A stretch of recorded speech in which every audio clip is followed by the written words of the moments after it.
it's unusual, but how did you like the open week, kind of the bye week, no midweek game? You know, it really was unusual. I guess because I guess it's when we used to play the Big 12 Challenge, but we tried to stay in rhythm, but yet tried to get rest, both mentally and physically for our guys. But it was different. But now we're back into it. From here on out, there's no more open weeks, and both us and Vanderbilt had them this week, and so I think it was good. I hope so. You referenced it being a big week for the young guys. What did they get to do, and what did you see out of those guys? Well, again, they put time in, and like we always say, those young guys need all the work they can get. I thought they had a good attitude about it, and they have put time into it, and we still need to get those guys. Because we're going to, I keep saying it, we're going to need them all at some point in time, and hopefully this week's been a good week for them. I think it's top 10 teams are only winning 38% of their games on the road against non-top 25 teams this year. Just how have you kind of seen that trend grow in that direction in college basketball the last few years? Well, one, I think there's a number of things that go into it. Obviously, everybody's going to look at the portal and say that you can get guys to do it, but I think sometimes you look at the maturity of teams, and and it's hard to win on the road. I mean, last night I walked in late, but was watching just the very end of the South Carolina women, LSU women. That was a hard game, and it just a great win obviously for South Carolina, and a great atmosphere. And the fans come, they want to come to support their team, and so I think when you go on the road, you know what you're going to get from every situation. But I can even say playing at home, it's difficult.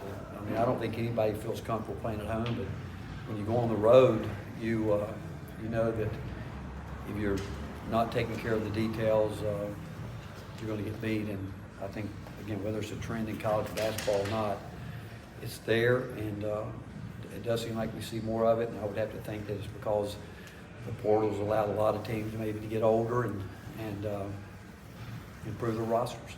What leads to an upset in your mind? Just is it more so teams playing up, or is it more so just whoever the favorite may be isn't executing?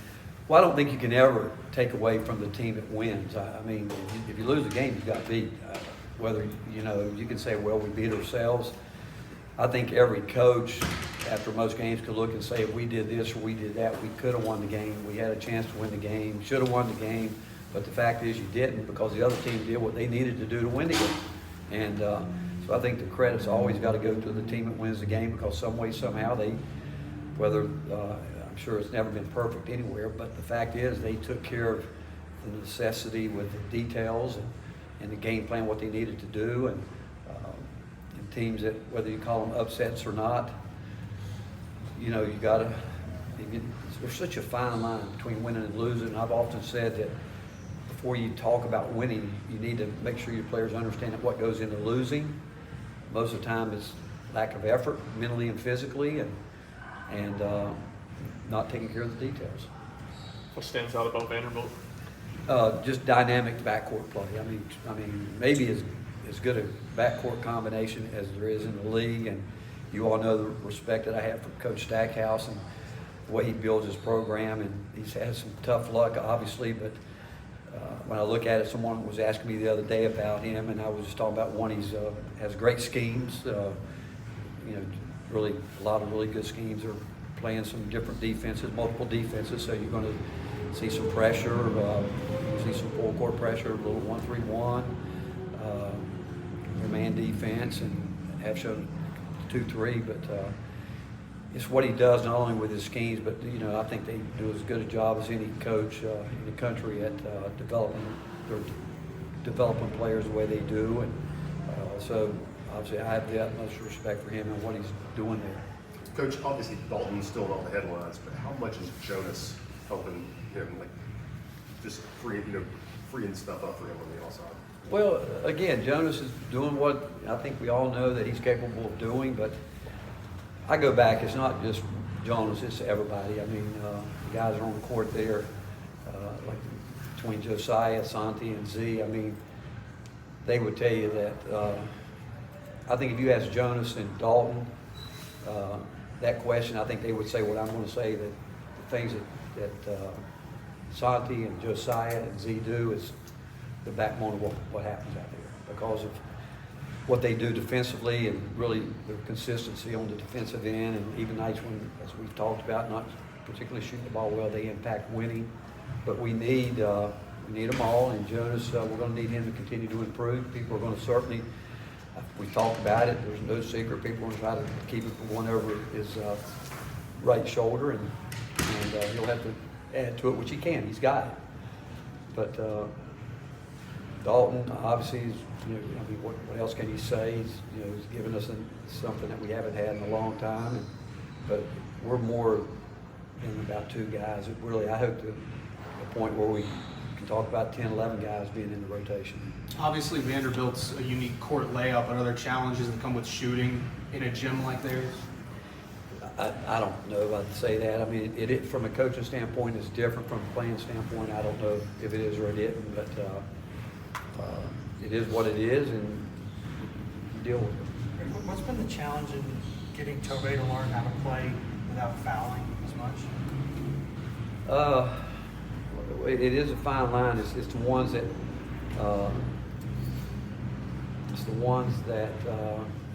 he's so aggressive wanting to get it in his mind, knowing that, okay, I can't get this one, I got to let go, as I continue to keep going with it, because we don't want to take away what he does so well. And plus, some teams are sending 2 guys at him to try to keep him off the glass, and he's not going to stop. He's going to keep going. But I think he's got to know when he needs to pull back a little bit. So I was going to ask you, how difficult is it to not take away from that aggressive nature that makes him who he is, but getting him to walk on that fine line a little better? I think it's maturity, and the same thing I would tell you about setting screens.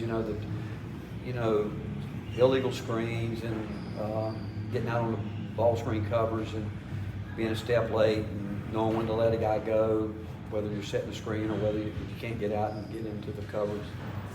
Just not giving those cheap fouls that are, fouls that referees pretty much have to call because of where they are on the court. But the effort, again, I just think as he continues to grow, the way he has up to this point, he's just going to get better with all that. Freddie's stayed patient through this process. Yeah, Freddie's been good. I think he's realized that, he's like all young guys come in, not fully under, and Freddie's no different than Cam and Cade and JP. You put them all out there together, guys that we think are talented, and they would be here if we didn't think that, obviously. But they come in thinking they don't know what they don't know until they go through it, and now they realize how hard it is to play the game the way it needs to be played. But they all go through different phases of it where they get through that phase where okay, I understand it now, instead of thinking that they're getting a bad deal and not getting a chance. Because everybody's got a chance. From the first day you walk on campus, you got a chance to play. You got to earn it, and you got to earn it the respect from your teammates.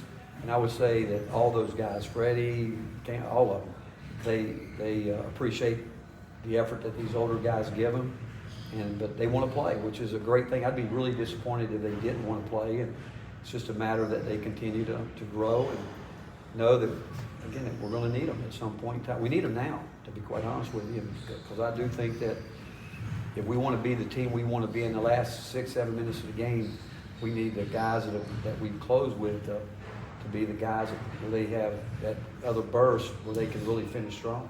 For the guys that were on the team last year, what do you hope they learned from what went wrong in the 30 seconds of the loss at Vanderbilt? Well, it's not just that one. I mean, it's the end of the game. I mean, I think back in Julius had a wide open dunk. He didn't dunk and missed some free throws, and then we left a shooter in the corner. But every game, whether it's that game or any game, we scrub it out, talk about it, and hope that you don't make those mistakes again. Anything else for Coach?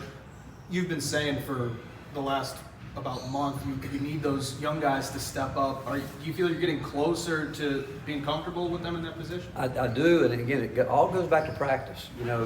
You want to see a guy take a step forward. You don't want to see him go back a half a step or a step. And it's consistency, and that's where most guys come up short. Some teams you have to play them regardless, and that's where a lot of teams sometimes are up and down because they're having to learn on the fly. But this team, we got older guys.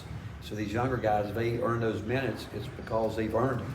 And they've done it through being consistent in practice, understanding the role they need to be in and what they need to do in terms of our schemes and everything that we're about.